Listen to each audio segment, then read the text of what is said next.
you. Uh, I saw on Twitter that you had met a group of Global South countries recently, yesterday in fact, and today. And you've been discussing, of course, the imperatives and collaborative methods on the days ahead. We talk about the South-South agenda, India, Mexico, Brazil, and other large economies in the Global South. They talk about working together, partnering together, finding solutions together. Can you scale up to substitute for the missing north in many of these projects? You know, I'm not sure, Samir, that I would accept that binary.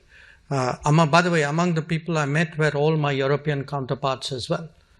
So I think it's too simplistic to put North in a basket and South in a basket.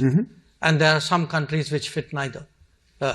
So it's a much more complicated, much more nuanced world.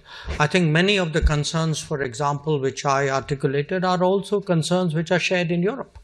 I mean, I certainly heard that from my European colleagues. So what is happening? You know, that's why I would, in a way, say the model, we've had an accelerated move into a multipolar world.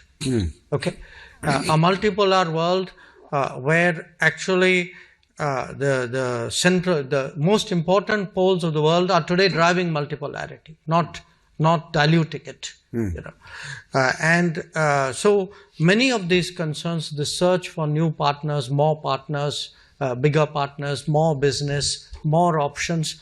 It's not something which is a global South concern alone or an Indian concern alone. I think different parts of the world share it. I certainly heard it in Europe. Their interest today in moving forward with India was very palpable, and by the way, is very reciprocated by us. But it also applies, as you say, to the global South. I think a large part of our discussions are that there are many things we can do between ourselves. Maybe we have not explored that as seriously and efficiently as we should. And we could be looking at it. In fact, this is exactly what the minister and I were discussing before this panel started, between India and Mexico. So I can imagine, I mean, look, globalization won't stop. Doing business with each other won't stop. It's just different lines of different intensity and different values will now get re-engineered because of these changes. And it's that re-engineering process that we are actually going to